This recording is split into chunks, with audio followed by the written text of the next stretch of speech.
Bonjour, Ou bonsoir. bienvenue sur Le Temps d'un Lapin, le podcast qui parle de la kinésithérapie, du soin et de la science. Mais pas trop longtemps. Juste le temps d'un lapin. Après avoir fait une entorse à la galanterie en commençant par les garçons, c'est aujourd'hui au tour de Marie de nous parler d'un cas clinique qu'elle a voulu partager avec nous. Bonjour à tous. Bonjour Marie, Bonjour Vincent. tu es prête ? Oui, c'est toi qui m'interroges aujourd'hui. Alors, est-ce que tu peux nous décrire ce cas et comment il est arrivé chez toi et qu'est-ce que tu as fait avec ? C'est un patient qui a consenti à ce que je partage son histoire. D'abord, je pensais que c'était important de le préciser.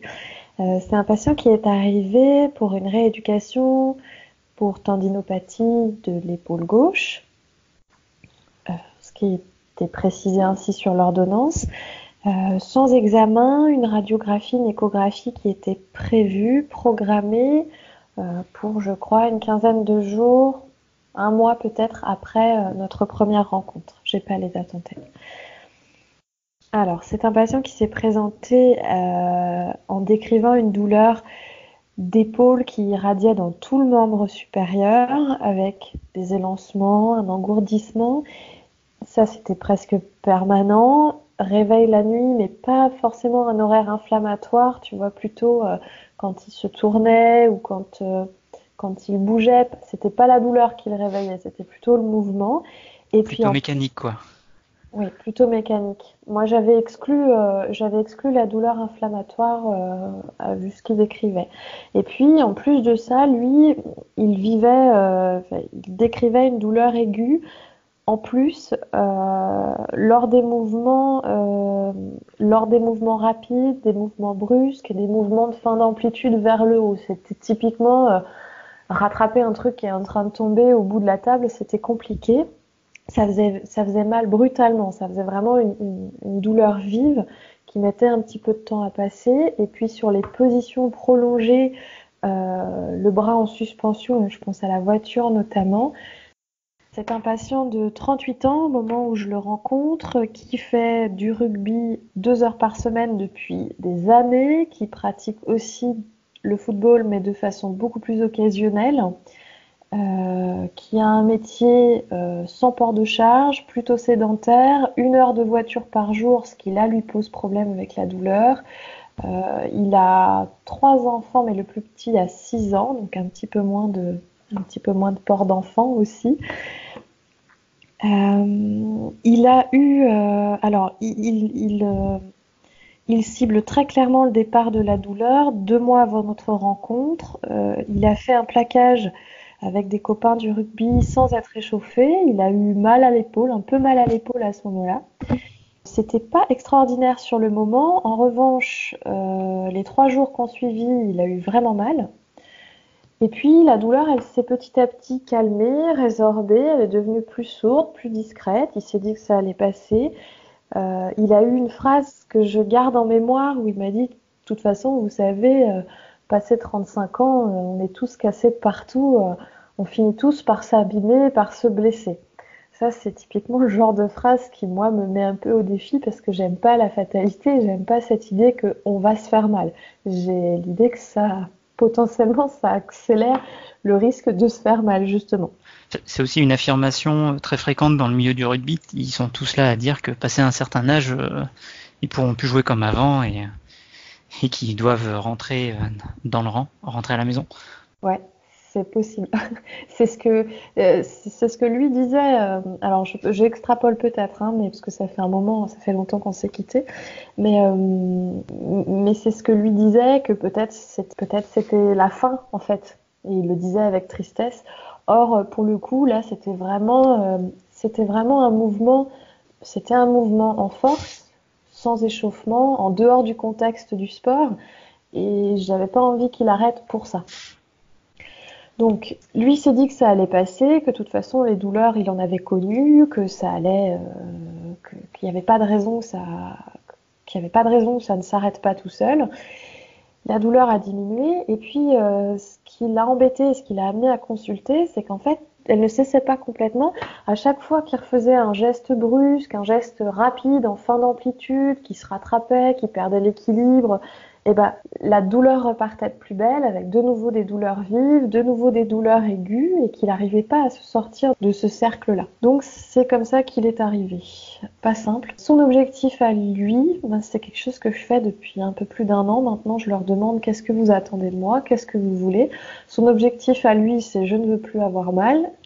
Je lui ai demandé dans 6 mois où est-ce qu'il se voyait, comment est-ce qu'il se voyait. Il m'avait dit dans 6 mois, j'espère bien que ce sera passé et que j'aurai pas mal. Moi, je pense que dans 6 mois, j'aurai plus mal. Donc ça, c'était assez positif. Ça me surprend de relire son bilan parce qu'en fait, j'ai pas noté d'objectif de sa part par rapport au sport. Donc vraiment, ce qui est arrivé en premier lieu, c'était la douleur qui était vraiment envahissante chez lui, c'était compliqué la nuit, il dormait pas bien, c'était compliqué. Comme il le disait, de gérer les enfants, pas forcément matériellement, mais que quand t'as mal, t'es fatigué. Quand il y a beaucoup de travail avec les enfants, c'est pas évident non plus, ce que je peux tout à fait entendre. Donc, moi j'étais partie pour travailler avec lui sur la douleur et puis ne pas oublier l'objectif de le faire mentir avec cette histoire de blessure au rugby et de l'y ramener d'une manière ou d'une autre. Au niveau du bilan, c'est troublant a posteriori parce que maintenant que je me relis et que j'ai toute l'histoire et toute l'historique sous les yeux, je me dis que j'aurais pu faire les choses autrement. Alors en tout cas, moi je me suis concentrée sur l'épaule à ce moment-là parce qu'il y avait clairement pour lui un événement déclencheur au niveau de l'épaule.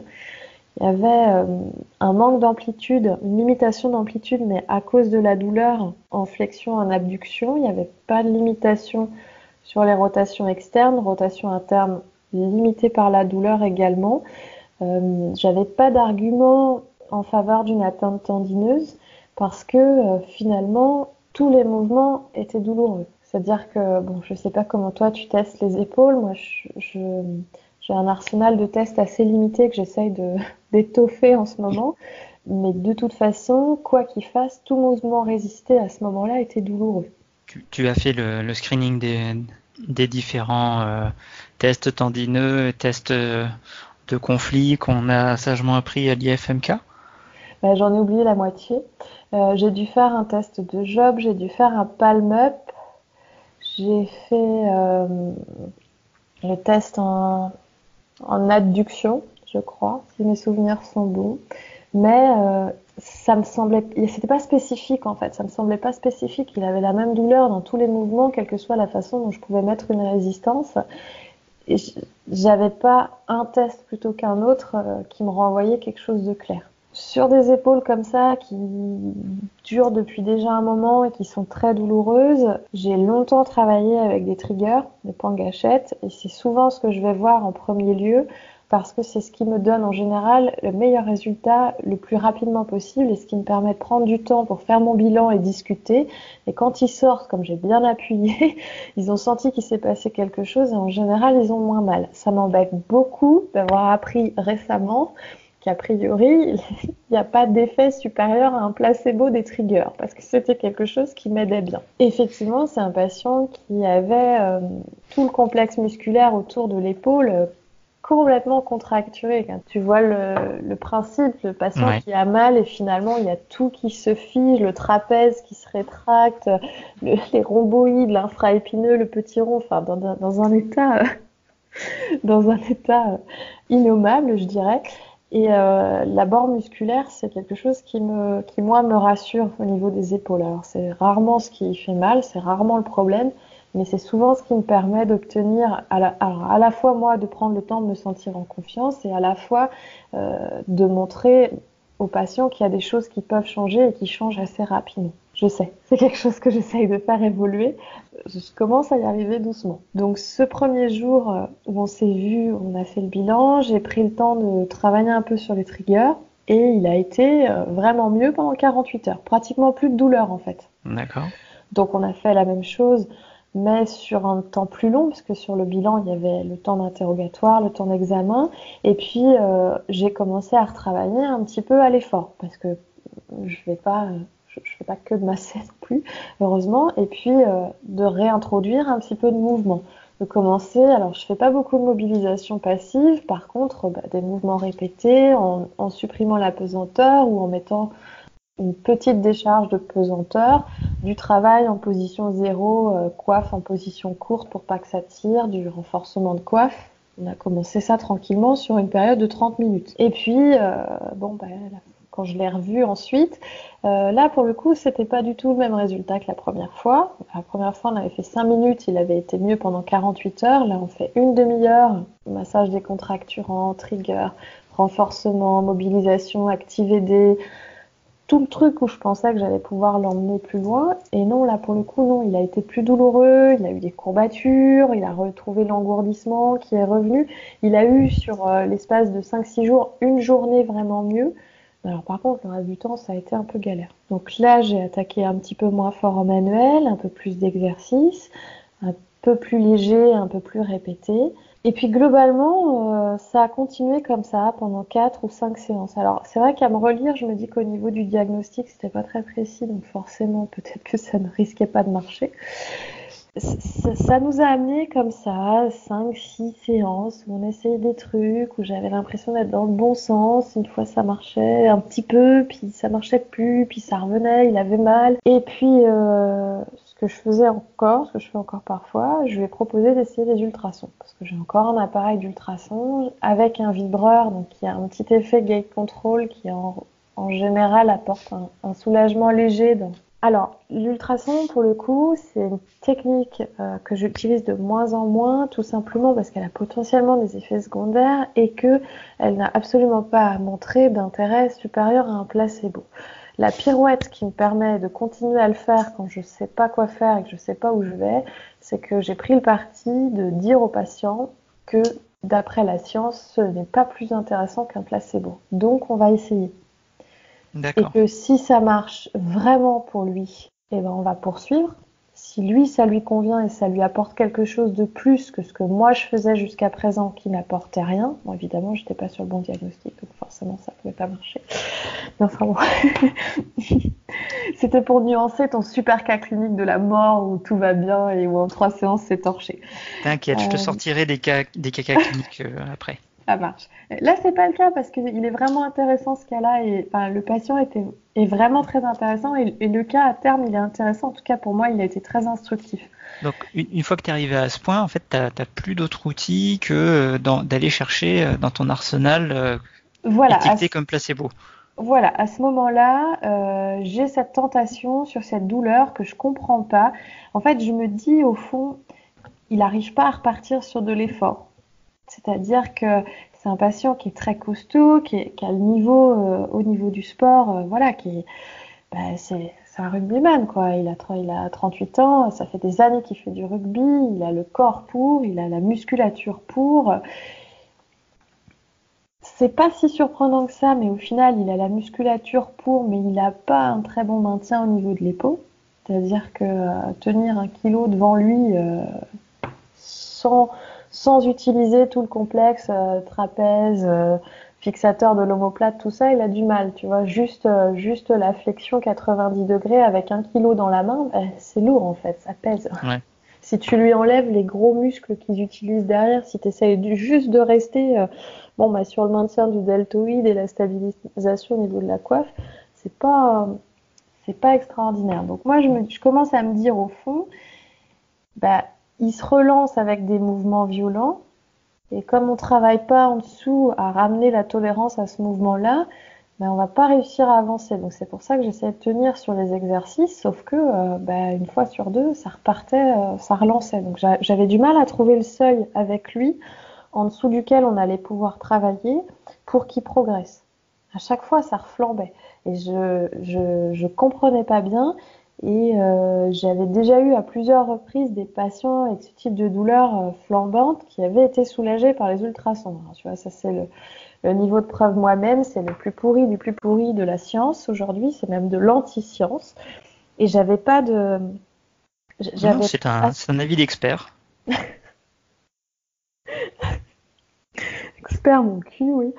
Pardon. Bon, donc, à ce moment-là, j'essaye les ultrasons, le patient comprend très bien, je lui ai dit, il a le sourire en disant, on verra bien si chez moi ça marche ou pas. Et puis, il est revenu, et il me dit, le placebo, ça marche bien chez moi. C'est-à-dire qu'il est revenu une semaine après il avait vraiment, vraiment moins mal. J'étais contente parce que du coup, il allait vraiment mieux et on a pu recommencer à retravailler en réexposant à l'effort, en refaisant du renforcement, en, en ramenant, moi ce que je voulais, c'était améliorer la tolérance du tendon.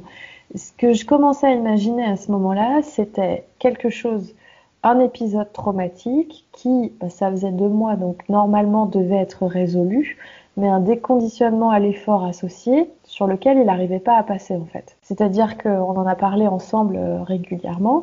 Dans tous les cas, si c'était fait quelque chose à ce moment-là, ça c'était terminé et que c'était plutôt la tolérance au mouvement qui posait problème. Bon, j'étais pas fière parce que chaque fois que j'utilise les ultrasons, pour moi, c'est un retour en arrière sur les progrès que je fais. En tout cas, j'avais l'impression d'avoir un truc qui marchait et qui me permettait, pas qui marchait, mais qui calmait la douleur pour moi me permettre de l'aider à retravailler à l'effort. Donc, pour me permettre de retravailler la stabilité de l'épaule, autour de 90 et puis au-dessus et puis dans des mouvements de plus en plus rapides et de plus en plus brusques. Et puis alors ça a été une période assez je crois pas que ce soit ce jour-là, mais entre le moment où le patient me regarde en souriant et me dit bon ben voilà, moi je fais partie des gens qui sont sensibles au placebo, je sais pas ce que je dois en penser, et peu de temps après il va passer la radio et l'écho et en fait à l'écho et à la radio il y a strictement rien. Aucune lésion tendineuse aucune lésion. Et en qui plus, bon, transparaît. voilà, moi je l'avais prévenu avant la radio avec l'écho, je lui avais dit faites attention à ce qu'on va vous dire parce que aujourd'hui les lésions tendineuses on en trouve très fréquemment chez les gens de votre âge qui n'ont pas mal à l'épaule avec le sport que vous avez fait, etc. Il y a de grandes chances qu'on en trouve une, mais je suis pas sûre qu'on puisse prouver que ce soit ça qui vous fasse réellement mal parce que moi Tu veux dire que le radiologue n'a même pas vu une bursite ou rien, un tendon qui soit rien du tout. cicatriciel ou réactif suite à sa chute sur l'épaule. On pourrait très bien imaginer qu'il y ait une contusion au niveau Rien, de l'épaule. rien du tout. On D'accord, était à 3 mois et à la radio comme à l'écho, il y avait strictement rien. d'accord. Ouais, donc il avait Là, quand même très bien récupéré. voilà, s'il y avait eu, là, ça a confirmé l'idée que s'il y avait eu lésion, c'était terminé. En tout cas, elle n'était pas identifiable en l'état. Voilà. Et là, par contre, j'ai senti en insécurité parce que autant le coup du placebo, ça l'avait fait rire, autant là, c'était encore une période où il avait encore pas mal. Et là, il a dit bon, ben, si ça fait beaucoup là. Qu'est-ce qui se passe là? C'est dans ma tête. Qu'est-ce qui va pas? C'est toujours la question un peu. Là, ouais, je l'ai senti un peu, pas un peu dépité, mais il attendait beaucoup de cette échographie pour pouvoir avancer, pour pouvoir comprendre. Et là, il s'est retrouvé devant le vide et à pas comprendre pourquoi il avait mal. Et où là, moi, j'avais pas forcément de réponse à lui donner, à part le fait que je pensais que ce qui s'était passé, quoi qu'il se soit passé, c'était stabilisé et guéri, et que maintenant, c'était plutôt un phénomène douloureux au-dessus duquel il n'arrivait pas à passer, parce qu'il avait fait moins de sport, parce qu'il avait fait attention à son bras, et que nécessairement, il fallait qu'il se réhabitue à l'effort, et ce qu'on n'arrivait pas à faire, parce que tous les 15 jours, il y avait un banal mouvement sur le côté, et ça relançait le truc, et il avait mal pendant 2 ou 3 jours. Après, moi, je me suis reposé question parce que, évidemment, c'était un peu comme on avait eu au début, c'est-à-dire qu'on a eu un très bon résultat après la première séance d'ultrason, et puis après 2 ou 3, le résultat était vraiment moindre, et puis on revenait sur le même type de douleur qu'auparavant. Et donc là, je me suis dit, bon, bah, peut-être que mes triggers, au début, ils étaient placebo aussi, je sais pas. Donc là, j'ai commencé à rechercher ce que je pouvais avoir manqué, ce qui pouvait m'avoir manqué. Je suis plutôt repartie sur cette histoire d'élancement en lui proposant de tester des exercices de neurodynamique à faire à la maison. D'abord pour le bras, parce que moi, j'étais toujours dans une stratégie d'épaule et j'envisageais pas du tout une stratégie de cervicale à ce moment-là, ce qui est bête. Pourquoi est-ce que tu as proposé une intervention en neurodynamique chez ton patient? Parce que une fois où il est revenu avec un élancement qui cette fois-ci m'a fait penser à un truc potentiellement radiculaire. D'accord. Donc je me suis dit, est-ce que je me suis demandé si du coup en allant voir un peu plus loin, du côté plutôt neuro, on n'aurait pas quelque chose à travailler. D'accord. Donc pour ceux qui nous écoutent, la neurodynamique, C'est une technique qui permet de travailler sur le tissu nerveux, encore qu'aujourd'hui soit un peu remis en cause. Mais le principe, c'est d'effectuer une action sur ce tissu, soit par une mise en tension, soit par des mouvements de glissement. Ce qu'on sait aujourd'hui, c'est que ça permet une diminution de la sensibilité mécanique des tissus mis en tension à ce moment-là. Les mécanismes sous-jacents sont encore en voie d'exploration. C'était plutôt bien avec l'introduction des exercices de neurodynamique. À ce moment-là, j'ai dit, ok, bon, les ultrasons, ça a marché une fois, les autres fois, ça n'a pas eu l'air de changer grand-chose, donc on va essayer d'arrêter. Et puis, on va reprendre progressivement, puisque ça va mieux, on va reprendre un petit peu de renforcement musculaire, on va essayer d'aller un petit peu plus loin avec des pompes face au mur, un travail du biceps bras le long du corps, du travail avec des élastiques, etc. On est monté, puis ça allait bien, donc on montait en gamme, on montait en charge. Et il y a encore eu un épisode, bon moi maintenant j'appelle ça des wind-up, c'est-à-dire un épisode où il n'y a pas de raison que ça reparte à la hausse parce qu'il n'y a pas de blessure, il n'y a pas de mouvement violent. C'est une réaction douloureuse disproportionnée par rapport à la sollicitation, mais qui est extrêmement difficile à vivre. À ce moment-là, effectivement, la douleur irradiante est revenue. Et comme on avait eu de bons résultats sur les exercices de neurodynamique que j'avais fait à partir du poignet, et ben là, je me suis demandé si j'allais pas le tester à partir des cervicales. Parce que pour le coup, la douleur, elle partait du dessus de l'épaule et elle était soulagée par les inclinaisons à gauche de la tête. Donc les inclinaisons homolatérales. Du coup, on a essayé de le répéter, ça a pas mal soulagé la douleur. Donc à ce moment-là, et c'est là où je confirme que je pense que mon diagnostic initial n'était pas le bon, c'est là où je me suis dit, ouais, c'était peut-être plutôt les cervicales que l'épaule en elle-même, ou en tout cas c'était l'épaule initialement, mais c'était peut-être les cervicales qui entretenaient ce phénomène douloureux. Et du coup, on a travaillé plutôt neurodynamique à partir du cou, on a travaillé mobilité cervicale active, et puis on a commencé à faire du renforcement au niveau des cervicales. Du renforcement vers la rétropulsion, la fameuse extension corrigée, etc. Et effectivement, là pour le coup, il était un peu douloureux après les séances, mais c'était un mal pour un bien. C'est-à-dire que vraiment là, il a été vraiment mieux, donc on a poursuivi comme ça. Il y avait toujours cette douleur aiguë sur les mouvements brusques, et la douleur du quotidien, elle était quand même un peu moins présente. C'est un patient qui, à ce moment-là, on arrive au point culminant de l'histoire, c'est celui que je préfère parce que ça correspond vraiment à mon chemin actuel. Jusque-là, c'est pas très reluisant. C'est un patient qui partait 2 semaines en vacances et là, je me suis dit, bon, là, c'est qui tout double.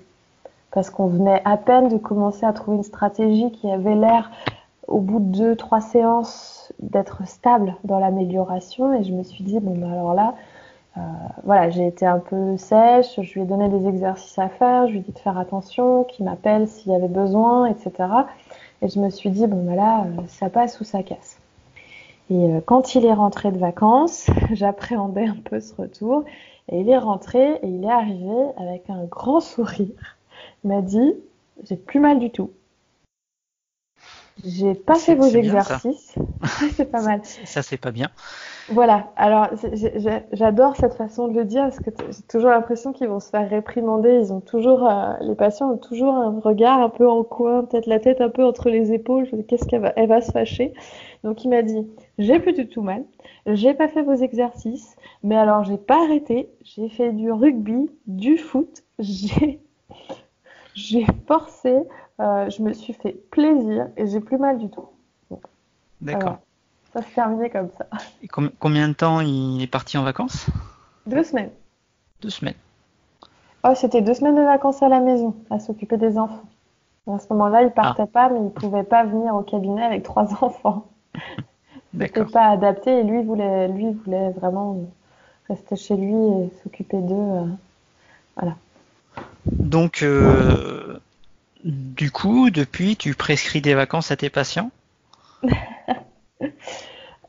Depuis, j'ai beaucoup changé mon discours sur l'activité physique et j'ai beaucoup changé mon bilan.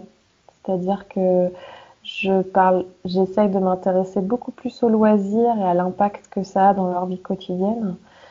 dès le départ, leur proposer un accompagnement vers la reprise de leur sport. Quand je peux, je le fais pas à chaque fois, mais quand c'est possible, de parler du sport dès le début et d'essayer de faire en sorte que, en plus de la rééducation, ils aient une activité à eux en parallèle, qu'ils puissent exercer avec plaisir et juste pour le plaisir. Ce que j'aime dans cette histoire, c'est que ce patient, il a mis un point final à son traitement lui-même, en retrouvant une activité de loisir et en allant au-delà de la peur. Alors, je sais que techniquement, dans ce parcours, j'ai pas forcément été extraordinaire. Par contre, je me souviens très bien des discussions qu'on a eues sur cette histoire de pourquoi la douleur et ces histoires de peur.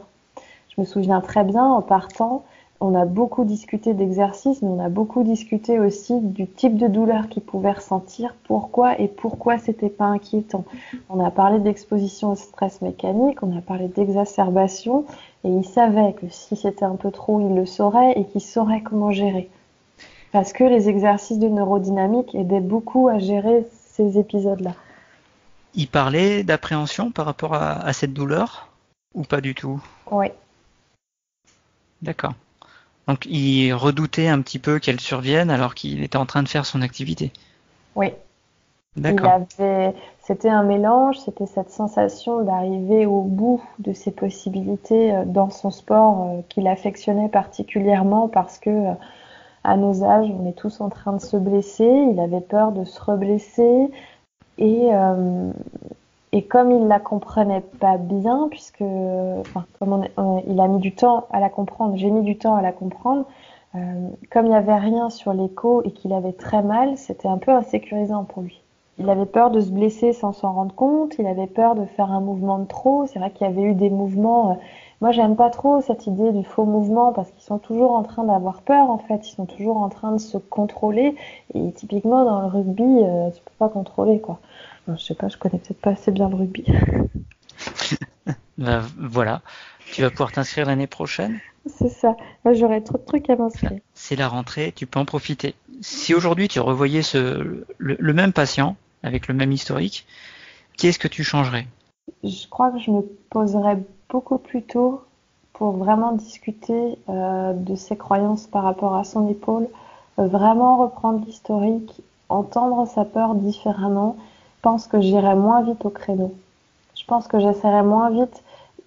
Aujourd'hui, j'ai moins d'urgence à faire vite quelque chose. Donc, je serais peut-être pas allée chercher du trigger tout de suite. J'aurais peut-être attendu un peu avant d'aller chercher des ultrasons. J'aurais peut-être essayé de le rassurer plus tôt par rapport à sa douleur, par rapport au mécanisme, par rapport au fait que ça allait mieux. Peut-être qu'aujourd'hui, j'aurais vu les choses autrement plus tôt. Du coup, j'ai tendance maintenant à regarder plus facilement d'emblée épaules et cervicales à la fois, ce que je faisais un peu moins auparavant. Et puis, j'ai recommencé à travailler, alors merci Joshua, je sais pas si tu nous écoutes, j'ai recommencé à travailler un petit peu sur les tests d'épaule, un peu à distance. Donc c'est vrai que là, mes souvenirs par rapport à ce que j'ai pu faire sont flous, mais j'ai conclu qu'en gros, les tests tendineux que j'avais pratiqués n'étaient pas significatifs pour moi. Parce que la première fois où je l'ai vu, il avait mal quoi qu'il fasse et quel que soit le mouvement, et que du coup, j'avais du mal à les trouver fiables. D'accord. Aujourd'hui, tu as combien de temps de recul avec ce patient? Vous êtes séparés il y a combien de temps? Est-ce que tu as eu des nouvelles? On s'est séparés il y a 7 mois déjà. J'ai eu des nouvelles quand je l'ai appelé pour le consentement et il va très bien. D'accord. Il a repris complètement le très rugby. Alors, je lui ai pas demandé, mais il n'a pas du tout évoqué de difficultés. Il m'a dit ça va très bien, il n'y a pas de souci. Merci Marie pour ton cas qui est très intéressant, qui nous montre que quand on est kiné, on a besoin de prendre un peu de recul sur ce qu'on fait et que parfois l'expérience nous met une petite claque. Ouais, c'est pas évident. C'est pas évident. Je trouve que tu as bien su rebondir dessus, que tu as appris des choses. Ouais. Et que tes patients vont très probablement en bénéficier derrière, en profiter. Et ça, c'est quelque chose qui est très important dans notre exercice de tous les jours. Ouais, j'essaie. Mais j'espère que la prochaine fois, tu nous raconteras une réussite qui t'est intégralement due. Oui, parce que là, finalement, ça reste une réussite. Le patient est ravi, il est très content de moi. Moi, je suis moins contente de moi, je suis très contente de lui, mais oui, ce sera... On va choisir ça pour la prochaine. Merci à tous de nous avoir écoutés, et puis on vous dit à très bientôt. Sur le temps d'un lapin.